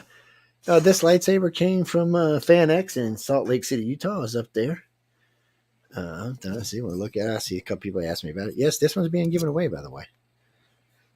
Along with I can't even think of his name now. The Last Bad Guy. We're also going to give away Rey's and Obi-Wan Kenobi's. Oh, what's his name? Ones that came out on the side. I can't think of his name for some reason right now. Han Solo's son. This one, by the way, so you know what you're getting. It's very beautiful. They're expensive little bastards too, by the way. These are gifts from the manufacturer. This has the fighting sword on it. And the reason why is the original one that came with it, if you smacked up against something, it would break. These are the ones because they have contests. They go fight these damn swords. They goddamn fight with each other. And they won't break that way. Well, the cheap ones were about $130. Expensive ones were up around $500. And they had every handle that ever been in any Star Wars movie anywhere. So yes, we're gonna give those away. Oh, I didn't give out my email, icar@cox.net. Sorry. Yes. So just write to me there. Okay. Look, I'll even cheat for y'all. Okay. So now if you watch this show, you know what kind of gun it is. And you know its name. But you have to know its name to win. If you don't know its name, you can't win. Yeah, you never know what's on that shelf. Different things on that shelf all the time. Those books back there are all the great philosophers. All their writings are back there. You can read them. Matter of fact, later in the year, you'll have to give me one of those books names to win. That means work, going to full screen, zooming in and stuff. Yes, we're going to give away a lot of stuff this year. Mm-hmm. Y'all know what this is right here? Look at that old clock. Oh, look at that baby girl right there. Oh, I thought she was a girl. Damn. See, these are different Writers of the Futures books over here. But I got about 300 books in the house, courtesy 200 from Writers of the Futures, by the way. We'll be giving them away as well. The best piece of advice I can give to an abductee is Think about who you're going to tell this to. Be very careful. Take your time going through the awakening process. Don't rush it. Realize that you are an empath or a telepath, so use those abilities. Start to understand that you have the abilities and use them. Well, like different people in the organizations, they use them for closing deals and getting their way on different things and knowing how someone's going to react to something ahead of time. It's always a nice gift. So these are gifts that all abductees and contactees have, so you can learn how to use them. But take your time with this. Find someone, look around in the field, and ask the right questions and find someone who can help you. Really, be careful. There's a lot of people out there just looking for their next book. Yes, well, if you go look at some of the really famous ufologists, you'll notice that they'll all have at least one abductee or someone like that who has written a book that they championed. Yes. But so you know this, and you can go listen to Wake Up USA if you don't believe me. For the first 2 years I was on Wake Up USA, every ufologist in the field, everyone hated on me when I talked about alien abductions. Paula Harris wouldn't talk to me for 2 years because I dropped a bombshell on her one time about alien abductions on the show. She got mad at me. I ran into it at the Roswell 60th anniversary we made up, but still. It's just how it is, guys. And then all of a sudden, every one of them had one abductee they were champion. And they haven't had any more since then, but, they have. Well, the more sensational, the better for them. See, that's why I don't do conferences, because mine would be boring. Mine would be about the truth and what real information's out there and really good speakers who really do their homework and really think about it. Most of the speakers I see today are very new agey and really don't understand any of this. And the rest of them really haven't done their homework. A lot of them written books, but they've written books about one thing or another thing. Nothing with any depth to it. I've been trying to write a book. To put this in perspective, I was in Rise of the Futures last year, and just April I was out there. And while I was there, I managed to get 12,000 words out on the Gulf Breeze experience. But man, this is probably 100,000 word thing, and and since I've been home, I haven't been able to write a word. I know. It's one of those things. I guess I should find a ghostwriter and do it that way. But that's not what we're here to talk about. We talk about that in another show. Also, if you notice weird marks, feel weird things on your skin that are there and they're not there. Sometimes there'll be a little triangle. They usually won't be like cuts or anything. They'll be healed, or they'll be just like pinpricks. But there'll be marks. Sometimes it'll even be handprints. If some men, some women struggle and fight, and sometimes you'll find like prints around the arm, prints around the thigh, inside the thigh, around the calf, stuff like that, because something grabbed you hard and held on while you were kicking and screaming like a maniac trying to get the bleep, bleep, bleep, bleep away from the bleep, bleep, bleeping aliens. Wouldn't you want to run? It's our human nature to haul ass, isn't it? Run, you son of a bitch, run. But that's just the start of knowing that you're an abductee.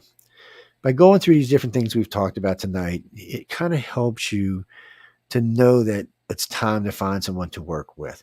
Don't go through this by yourself. Don't do what so many of the old abductees and contact, the baby boomers and the ex-geners have had to go through. A lot of them went through this alone until they ran across people like me and other people in the field like Javon Smith, Melinda Leslie, people like that, Karina Sables, or other contactees and abductees that really, Naria Isley, Mariam Delicato, people like this were out there to help you.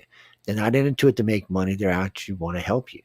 Whether you agree with their personal experiences or not doesn't so much matter, that you do know they've been taken, and that's their experience, and this is your experience, but they can help you with your experience. And it's someone to talk to that doesn't think you're effing loony. I have noticed something, though. It started happening in the late 90s and is more prevalent in 2000s. It seems like more and more of the abductees we find today, the spouse is an abductee too. In the early days, it wasn't like that. This was a major contention for divorce. I can't tell you how many original abductees I met that got divorced and then met somebody online that turned out to be a contactee. It's weird. Goes back to what we were talking about earlier when we show up at conferences, people recognize they've never seen each other before. They're like, holy shit, who is that?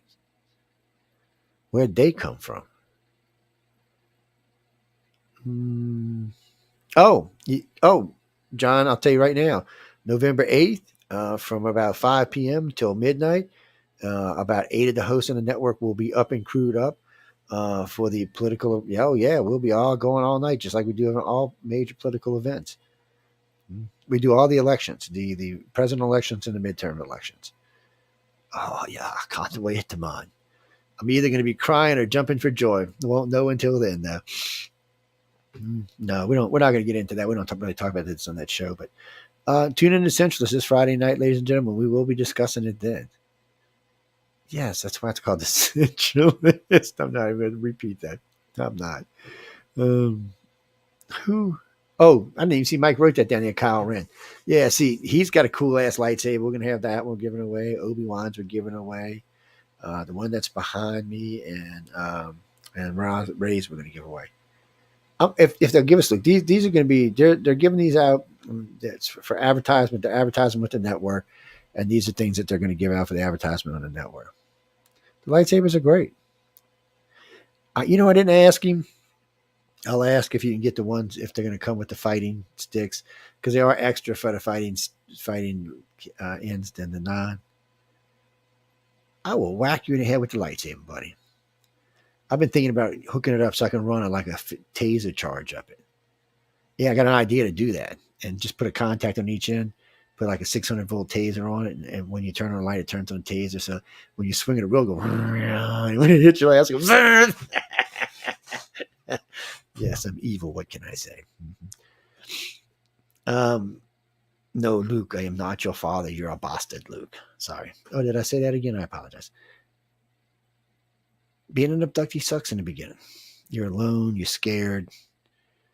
It's you don't know what the hell to do, who to turn to. Again, there's a lot more information today than there used to be. Get on the internet. You can always write to me. I can always try to help put you in touch with somebody that might be able to help you out. Right now, you mean for iCar? No, we don't have as many directors as usual. How can I say this nicely? We're in the middle of changing around the organization, so we did some house cleaning earlier this year. About half the staff is going.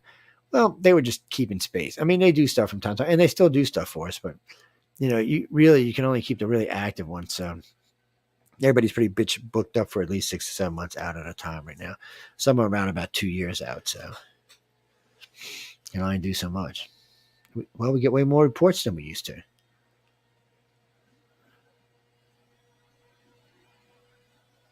Well, yes, I did rewrite the Betty and Barney Hill case.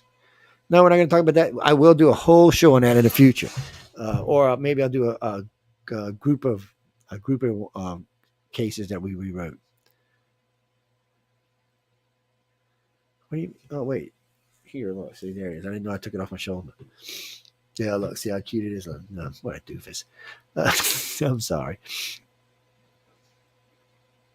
What state do you think is the most UFO reports? Ooh, what's the best time of day for UFO?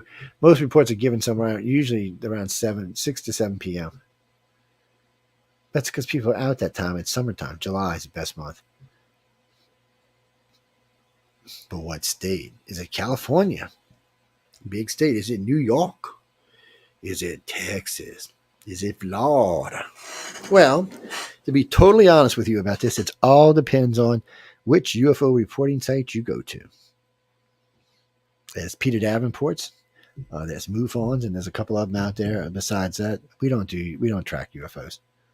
We don't have to. Other organizations do it for us. No need to track UFOs. California, July. Well, California got 40 million people in it. You can't. And there's a lot of weird shit goes on in California. Well, I was out about 9 years ago. We were driving across the state, in the middle of the state, actually. Well, not quite the middle of the state. Kind of a little south past the middle of the state. We were coming out, I think it was Reno or somewhere.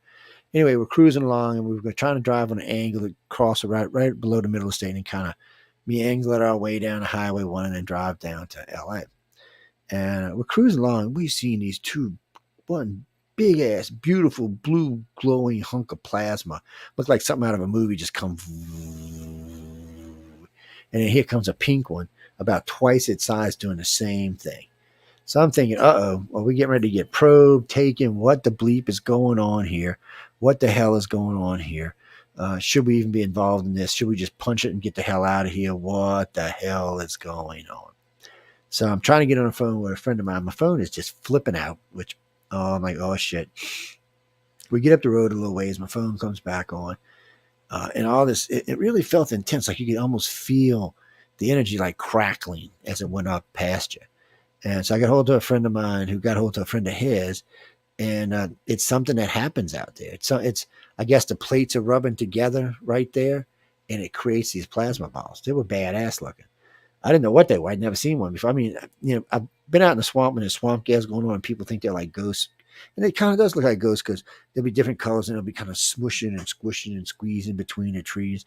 But it looks like it's alive. It's just the wind pushing it through the trees, but it looks alive. So I could kind of understand that. That was badass. There was a official name for him, but it's been so long I forgot. But it was cool to see him. And there are a lot of weird things in Cali. That's like I was driving into Roswell for the 50. It was 2 years before the 60th, so 58th anniversary of Roswell. I'm cruising, 58th year of Roswell. I'm cruising in. I'm coming out of Lubbock, Texas, cruising down this road, this 2-lane highway going up and down. And you get to the top and you can see these little like towns and villages tucked in different places because it was dark outside, the lights. We come over one of these hills, and this thing, it almost looked like it was going to hit the car. It was so close to the road. It was like a scene out of Damn Close Encounters. It rocked the car when it went over it. So there was like 6 of us in the car. Everybody's got their heads out the window with cameras. Just snapping away, phones snapping away. And not a damn thing was on any of them. So we're going down. So I just stopped. We're going down the hill, so I just stopped. Turned the car around and punched it, went back up the hill. And right as we crested, this thing came back the other way. It felt like it was trying to push us down. It was weird because it went by so fast that the car, and we were in a Nissan Armada, actually. It felt like the damn thing was trying to be pushed back down the hill. So I stopped, turned back around, punched it again. And this thing's got a big old V8, 305 horsepower V8. I'm cruising along, trying to catch up with this thing. And then I still remember this. A friend of mine tasked me. He said, Joe, we're like 8 miles from Roswell. Slow down. We're going to all be in jail. So I slowed down, and we hit Roswell. And somebody had reported seeing this glowing plasma thing floating down Main Street. I don't know if that's I don't know what the hell we saw.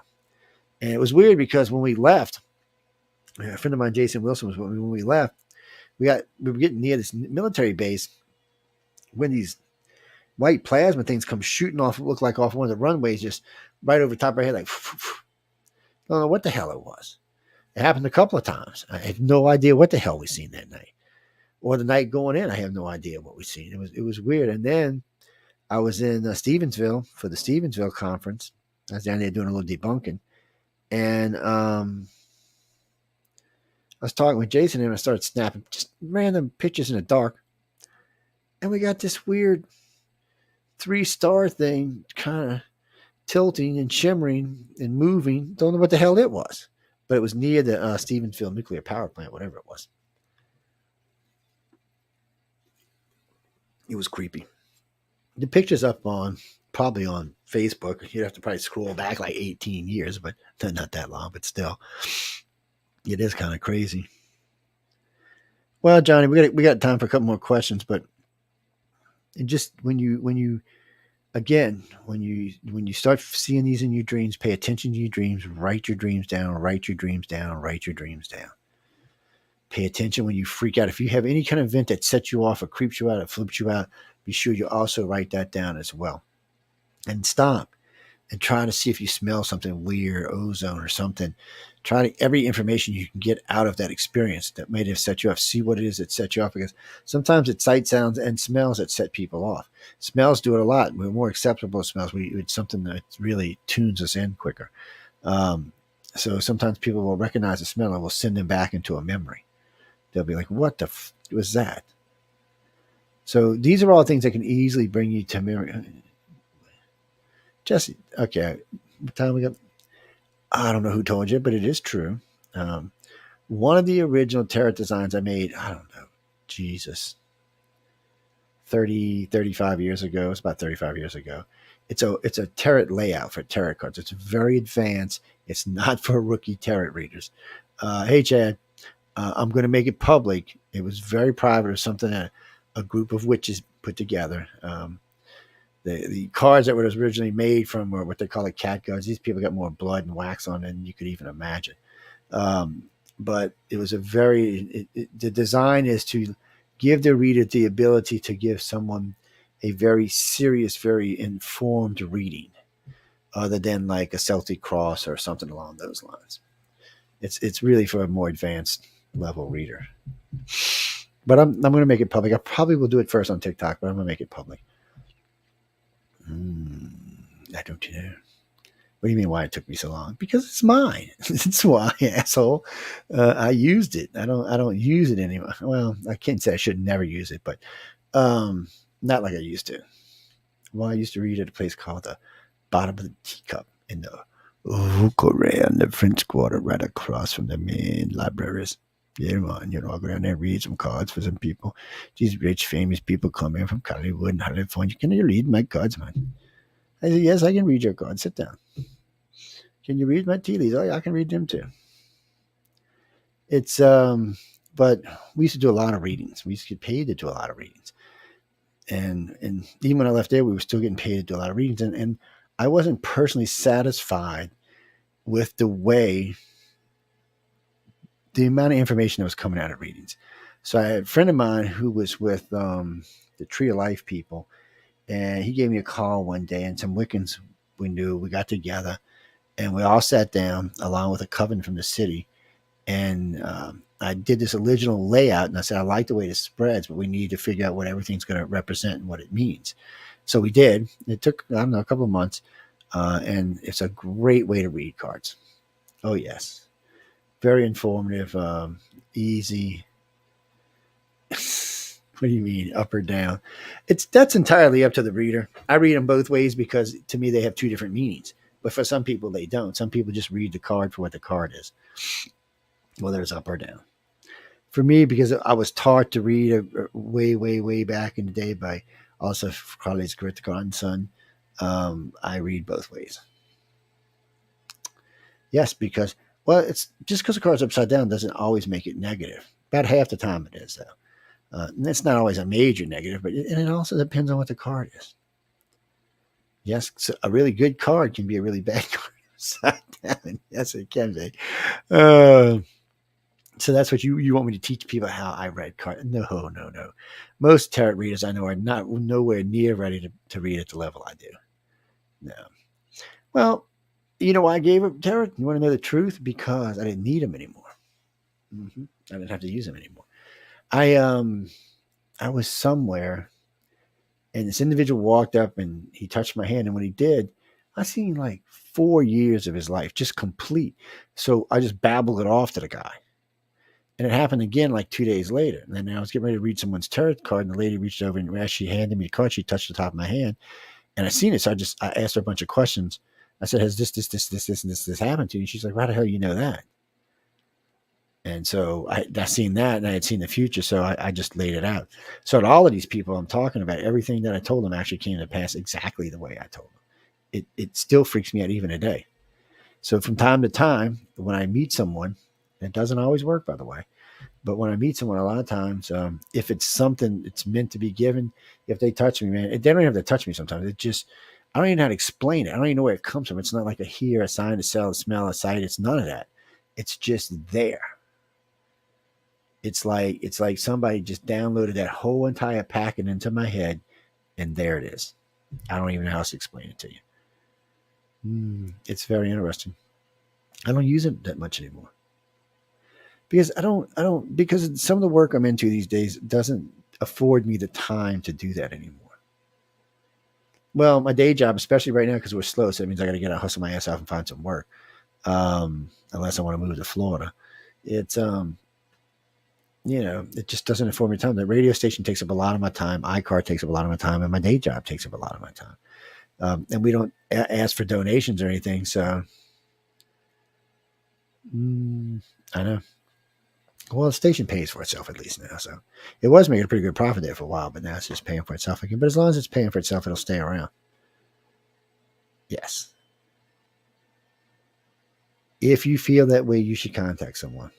If you're having those experiences, and you're seeing things, a lot of times the grays can be aggravating and playful. So can reptilians and humans, but so sometimes you'll see them like peek around a corner, peek over the foot of your bed.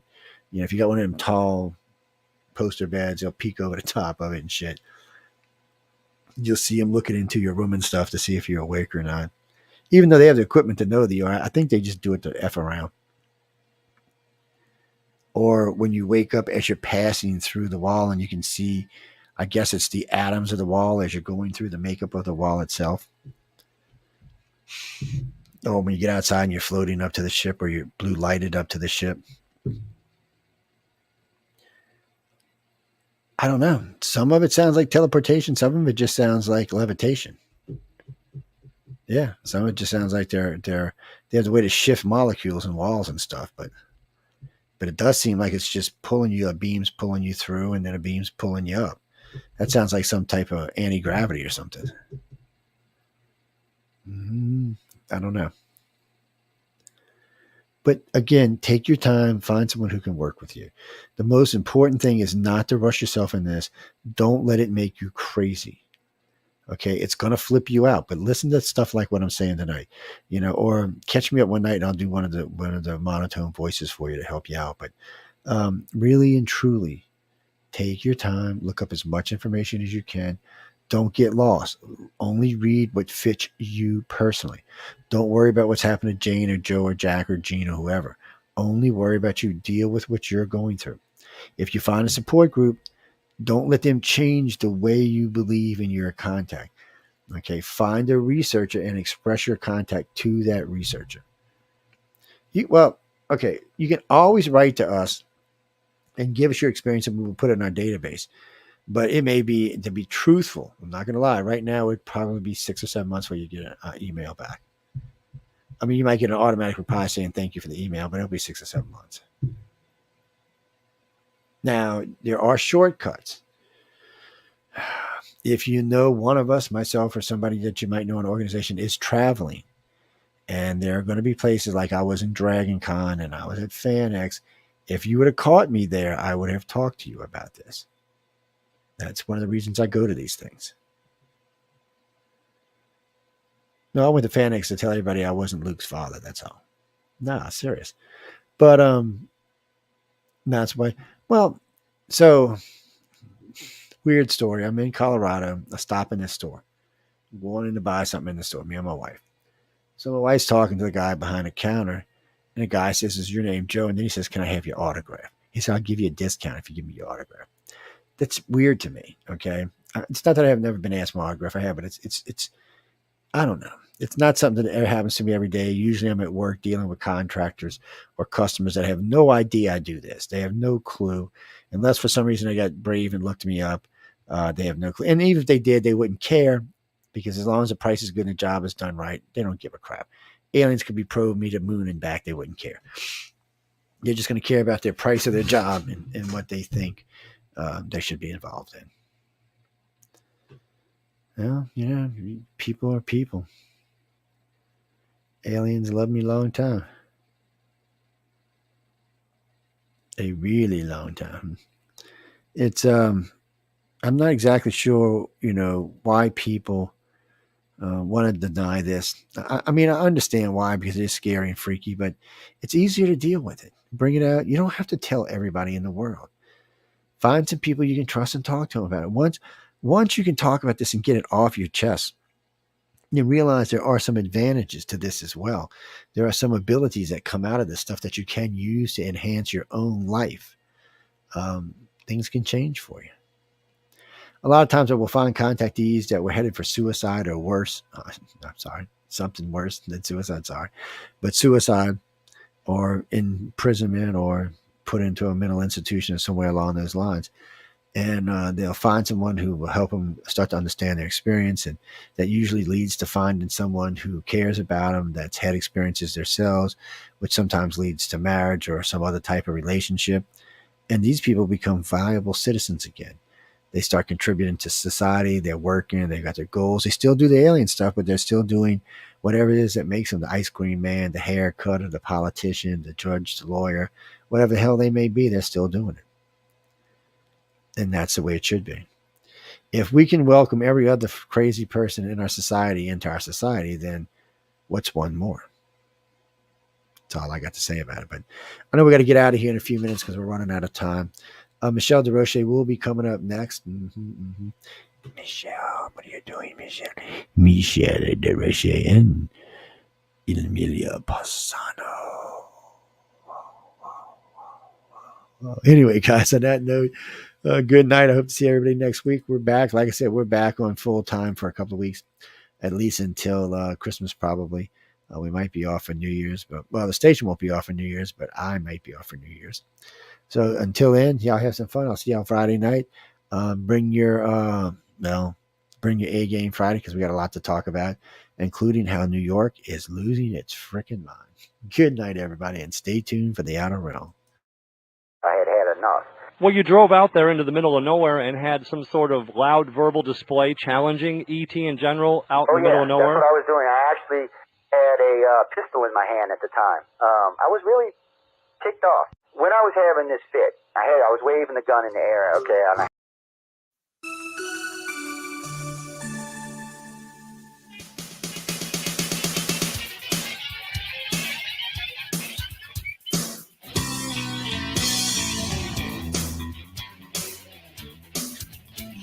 Show yourself. Oh, please show yourself. You come to me in the night. You take me for the starry ride. You study me, you dissect me. You never show me the truth to me. Are you little men from the stars? Why won't you show yourself to me? Let me keep my memories of you. Visit me in the corner of me, and you'll touch me, and then you cage me. You leave me with these massive scars, you little men from the stars. Why won't you show yourself to me? Let me keep my memories of you.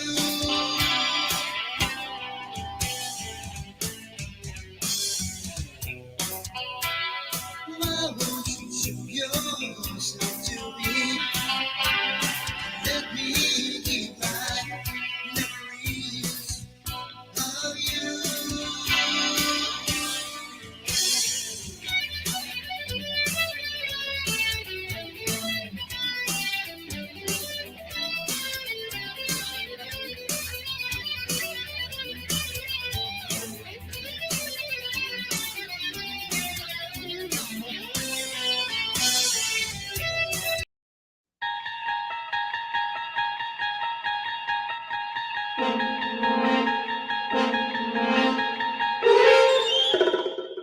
You're listening to UFO Undercover with your host, Joe Montaldo, right here on the Paranormal Radio Network.